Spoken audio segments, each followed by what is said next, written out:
privilege, isn't it? Just a joy tonight. I've been blessed to have spent over 50 years connected to the IU Bloomington campus, and during that time, I've worn just about every IU hat you can wear, from student to secretary, administrator, an adjunct instructor, and I ended up my career the last decade or so in Kelly as a faculty member. And over those many years, I've been fortunate enough to work with stellar faculty, amazing staff employees, along with countless alumni. Yet the one individual who most stood out as a stellar campus leader and role model to all of us was Doug. So let me elaborate tonight on this remarkable man. In 1994, I was a newly elected IU trustee and listened to a proposal for a campus support center for gay and lesbian students. We knew it would raise those eyebrows, especially in the State House. Let's remember, this was about 3 decades ago. Yet the trustees approved the office and a very small $50,000 annual budget to fund the director and part-time staff. Despite this minuscule salary, Doug applied for and became the founding director of the GLB office, which later became known as the LGBTQ+ Culture Center. He would serve perfectly in that position for the next 25 years, and I was lucky to go along for the ride and see that. Of course, back then, there was considerable press and some fallout by several politicians. One in particular led the charge to punitively reduce IU's budget tenfold for what IU was spending on the office, and proposed cutting $500,000 from our state appropriation if we went ahead with opening this new support office. Fortunately, private funding was secured, the center went ahead, and the critics were silenced. Under Doug's brilliant guidance, IU became a leader in serving our gay students, and word quickly spread through the Big Ten and beyond. In fact, Doug often fielded other university administrators who would call or email him and ask him, "How did you ever get that center created in Indiana?"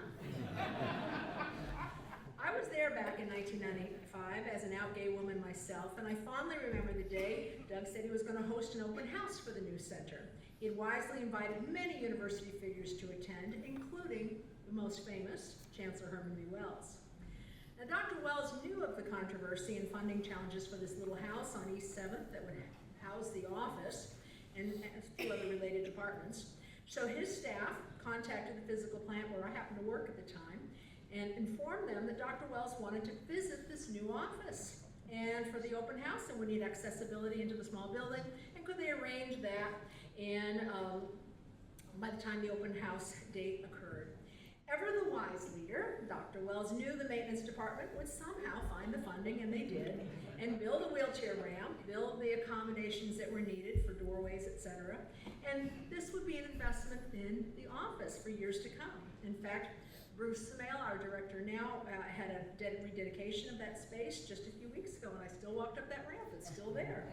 So, and that's wonderful.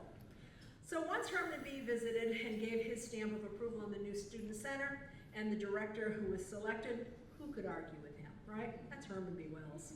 As the center grew in those early years, Doug was not someone to rest on his laurels. He joined IU alumni leaders to create an alumni group that would offer programming and raise money for student scholarships, particularly for gay student scholarships.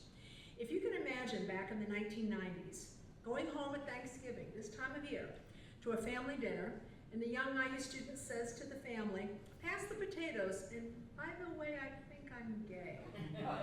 It didn't always go well back then, and sometimes it still doesn't now.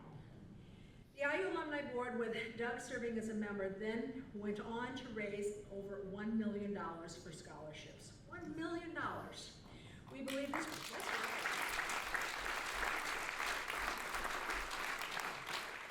We believe this scholarship program was the first endowed college scholarship dedicated to LGBTQ students in the country.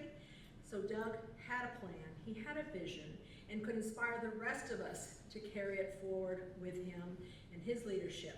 And together, we would help change student lives. These scholarships were used. They included emergency funds for IU students on any of our 8 campuses statewide, particularly those who are financially disowned by their parents for disclosing their orientation or their gender identity. Over the years, many of these same students have said they were able to remain at IU and get their degree simply because of these emergency funds.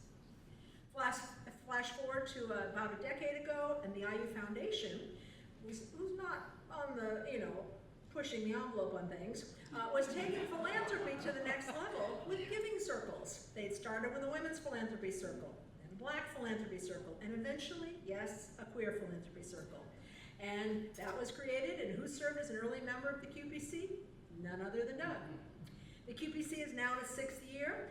The members pool their money, and their donations have now raised almost $1 million in 6 years to support LGBTQ programs, services, and offerings that need funding, that might not have it from any other source of tuition or state, etc. So, and that's available on any campus.